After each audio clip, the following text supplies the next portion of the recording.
Besant, o Presidente Trump e o Presidente do Partido Xi têm uma relação muito boa. Explora as discussões cruciais no Fórum de Investimento Arábia Saudita-EUA 2025 com o Secretário do Tesouro dos EUA. Such a privilege, as I said, to be with you both this morning. Your Excellency, thank you for hosting us. Thank you for putting on this extraordinary summit with His Excellency Minister Al-Falah. You and I had the privilege of working together 8 years ago on some of the extremely important partnerships and business deliverables, and we're really excited to have Secretary Besant with us, fresh off a flight from Geneva. I'm going to start with you, Mr. Secretary. You have had quite a few weeks and a very important meeting in Geneva, a series of meetings with the Chinese counterparts, and success. It sounds like you have made huge progress in the relationship, and the next 90 days are going to prove to be critical. Can you share a little bit more about the deal, how the talks went, and what you think will happen in the next 90 days? Good. Well, thank you, Dina, Excellency. First of all, I'm going to say it's wonderful to be here. I have a long history with the kingdom. The governor of South Carolina, where I'm from, John West, was the ambassador to the kingdom under President Jimmy Carter. He was a close family friend, so I grew up hearing stories about the kingdom as a child. And then my first proper job in New York City was working for the Oleon group. I have a long history with Saudi. And before we go on too, I do want to have a hat tip to our moderator here. Dina Powell is the personification of the perfect internal and external public and private person in the United States. Thank you. Her family moved from the Middle East to Texas. She attended the University of Texas. She's had a major role in the first Trump administration, and now, for now, she's on the outside. So, thank you. I'm honored. Thank you, Mr. Secretary. I really appreciate that. Thank you. Thank you so much. And yes, so we had a very active dialogue in Geneva this weekend. It was very constructive. Both sides came with a clear agenda, but shared interest. We had great mutual respect. And I think what we were able to establish as President Trump and the administration began the tariff program, we had a plan, we had a process, and what we did not have with the Chinese was a mechanism. So the Vice Premier and I now call this the Geneva mechanism to prevent any misunderstandings, because President Trump and Party Chairman Xi have a very good relationship, but the relationship did not make its way down through other levels of government. So I think the important thing is that after this weekend, we have a mechanism to avoid escalation like we had before. We both agreed to bring the tariffs levels down 115%, which I think is very productive, because where we were with 145 and 125 was the equivalent of an unintended embargo. That is not healthy for the two largest economies in the world. It is not healthy for the rest of the world.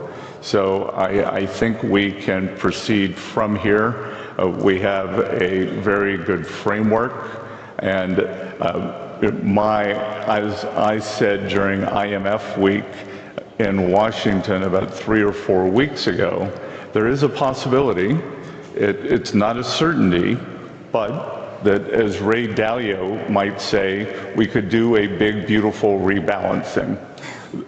President Trump wants to rebalance the American economy back to a manufacturing economy with high precision manufacturing. I think everyone agrees, including Chinese leadership, that they need to rebalance towards more of a consumption and consumer economy. And the dream scenario would be if somehow we could do that together.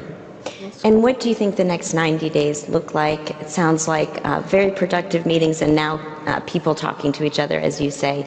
Were there areas that you kind of put to the side or, really put everything on the table? I think everything is on the table. We have a very good framework from President Trump's first administration. There was a treaty that was signed, a trade treaty, a trade agreement that was signed in January 2020. So we're not starting from ground zero. We have a framework and we can go from there. Obviously, many things have changed over the past 5 years. And look, what we don't want, and both sides agreed, we do not want a generalized decoupling between the two largest economies in the world. What we want is the U.S. is going to decouple in strategic industries, which we saw during COVID. We had become woefully non-self-sufficient. So whether it's medicines, semiconductors, other strategic areas. So the United States will bring those industries home, but the idea isn't a generalized decoupling, and we do have a very large trade deficit with China. That could be solved in many ways, and my hope it is via Chinese buying more American goods and the U.S. selling a kind of opening up of the Chinese consumer, and then that will lead to more fair and balanced trade. One last question on trade. President Trump has tasked you and Ambassador Greer and Secretary Lutnick to look at other countries and hopefully have other deals like you did with the UK. Do you feel good about several of those also coming through in the next period of time? Yes, so I've been focused on the Asia deals, of which obviously China is the largest. We've had very productive discussions with Japan. South Korea is going through a governmental change, but before they went into the election cycle, the South Koreans came with very good proposals. Indonesia, who's a large trading partner, has been very forthcoming. The island of Taiwan has presented very good proposal. Thailand. So things on my side of the world, things are going very well. I think the U.S. and Europe may be a bit slower. My personal belief is Europe may have a collective action problem, that the Italians want something that's different than the French, but I'm sure at the end of the day, we will reach a satisfactory conclusion. Great, thank you.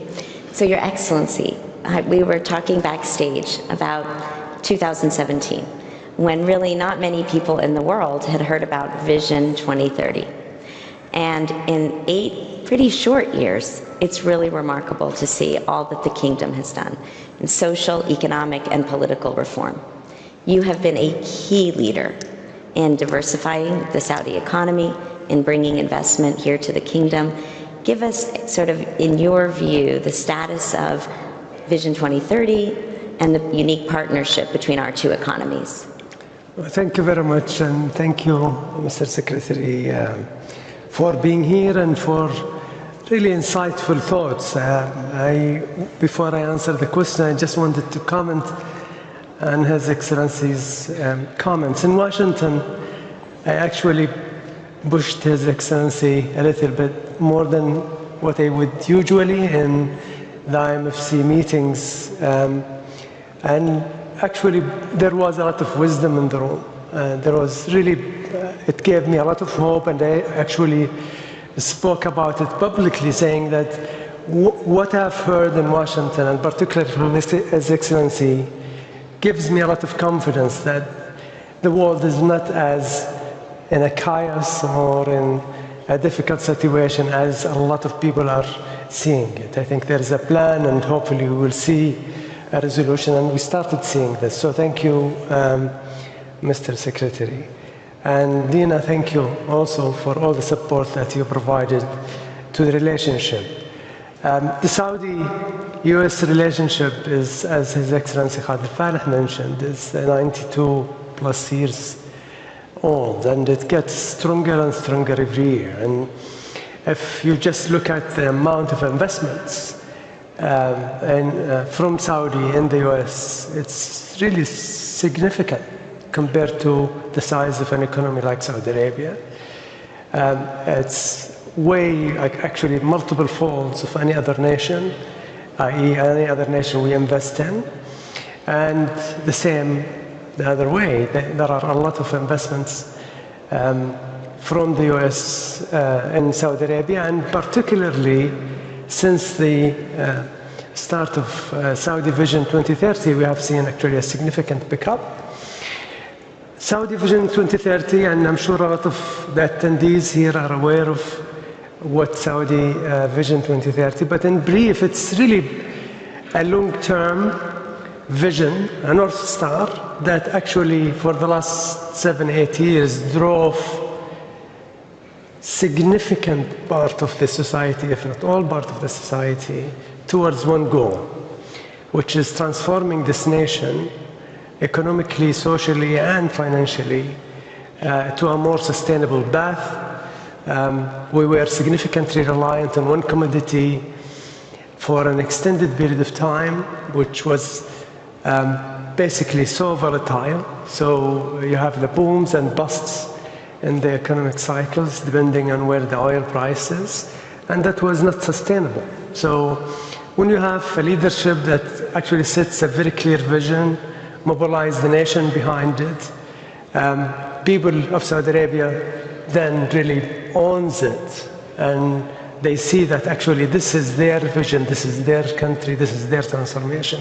That's what happened. What happened in the last 7-8 years is incredible in a lot of ways, and I'll give just a few examples. I mean, if you look at some of the very difficult structural changes that requires quite an extended period of time, private investment as a percentage of GDP. I mean, this is a structural anchor in any economy, and to shift it, to increase it, takes really ages and decades sometimes. We had more than 50% growth in the private sector investment as a percentage of GDP, from 16, short of 16 to about 23% now. That is significant. Mm-hmm. This is a long-term investment. The capital formation is significant. Unemployment, we have in the last quarter the lowest unemployment in Saudi history ever, 3.5%. And amongst the nationals, amongst the Saudis, we have achieved our target for 2030 last quarter, which is 7%. Women empowerment is significant. So bringing half of your society to the productive part of the economy is significant, and that drove a serious change. You know, moving from 17% of women participation in the workforce to 36% is a serious structural change. I could go on, but if you look at even, just I'll leave you with one note, in the tourism, which basically then connects to mobility and logistics, etc. Tourism, we had a target of 100 million visits as per the Tourism International Organization for 2030. We achieved that 2 years ago, simply because there were a lot of attractions